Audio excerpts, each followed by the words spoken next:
Hello fellow detailers and car enthusiasts.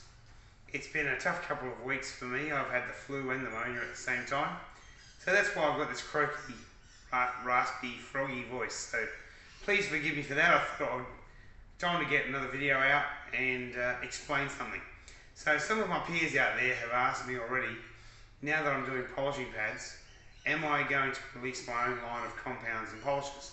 And right now, probably for a long time, the answer is going to be no.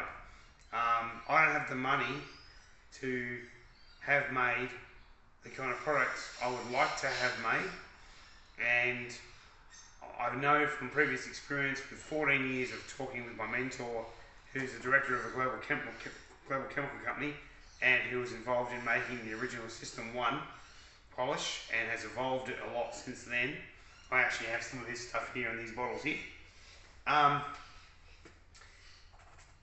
which are single polish systems. I know how much, after talking to him, what they've spent developing them and how outside the box they've had to go to make something that will work on 80% of the cars out there and be efficient. Here are the main reasons why I'm not going to be doing it right now, and that is, firstly, we've got really good products today. We've got 3D, Kosh Chemie, Sonax, a couple of Rupert products that are quite good. I like Uno Pure, even though it's a bit too thick. But there's a good half a dozen brands out there that are really good, that really work well, and they do a great job. Are any of them perfect? No. But they are very, very good.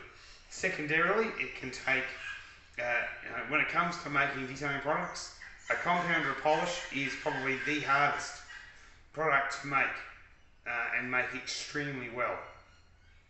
What you have to basically do to do it the best of anyone is, unlike the vast majority of brands that are out there who buy their abrasives from suppliers in bags, or big bags or whatever they might be, they're already finished material, and then put that into a finished formula already, or if they're half smart, build a formula around it. You have to choose an abrasive. If you're going to do something new, you might as well break new ground, so you've got to find or come up with what abrasive you're going to use that no one else has ever used before.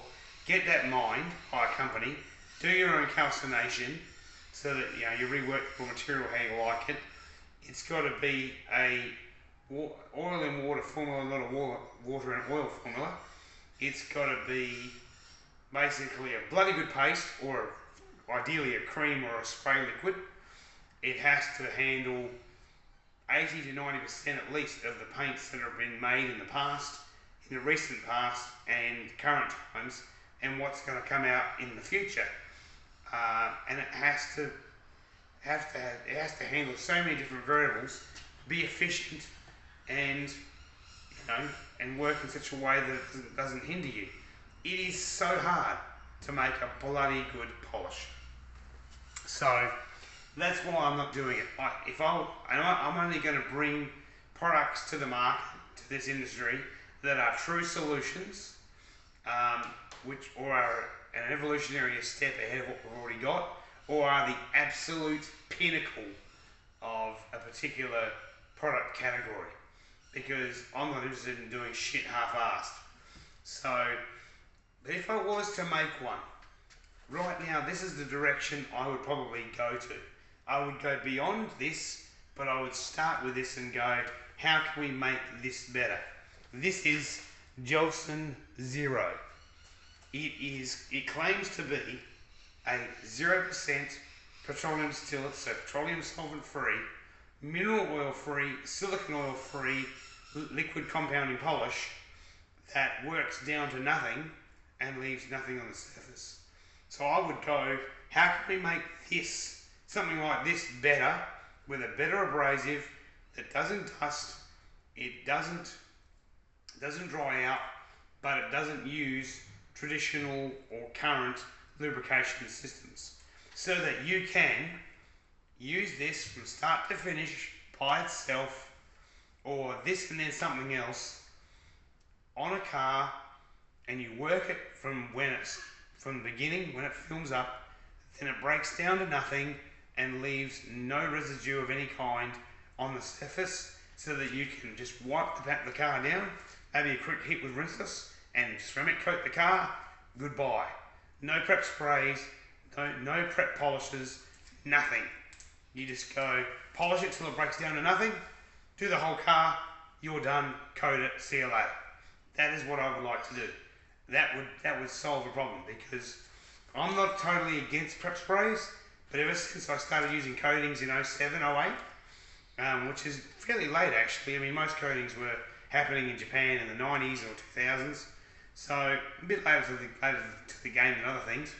But I don't like spending even 2 hours to 10 hours, 20 hours, 30 hours or more polishing a car, wiping it down then with anything that's a prep spray, turning that nice smooth paint into a squeaky clean paint that it shouldn't be, which I don't like, because paint should feel smooth or slick, it shouldn't feel squeaky. That means you're drying it out, in my view anyway.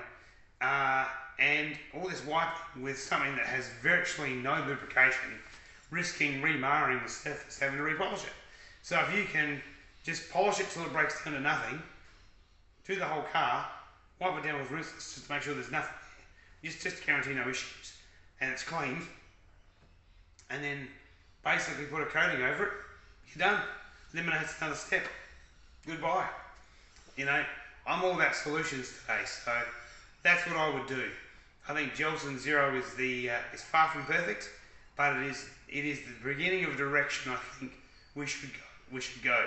Where we get away from the naphtha, the glycerin, the kerosene, the paraffin oil, the cyclohexasiloxane, the cyclopentasiloxane, and all that. All those traditional solvents and oils and all that sort of thing that cause issues. So anyway, that's what I would do. Can I do it? Not right now. That's why I'm not doing it, because it is so difficult to make 1 or 2 or 3 products that work on almost every paint that exists. You got Valspar, you got De Beer, you got Glazeret, you got Nippon, you got Kansai, you got all these different brands, BASF, RMs, Sherwin-Williams, all these different paints that basically, you know, are so different in formulation, like different things. Sometimes you got to have a paste, sometimes you got to use a cream, sometimes only a runny polish actually will bring the gloss, bring up the gloss, and that's the only thing that works. Like my old Toyota Hilux, 2003 Hilux, the only thing that would gloss that paint up and fix it was really runny polish. That was it, everything else didn't work. Alright, thanks for watching guys, all the best. Happy detailing, and I'll give you some tech tips real soon. Cheers.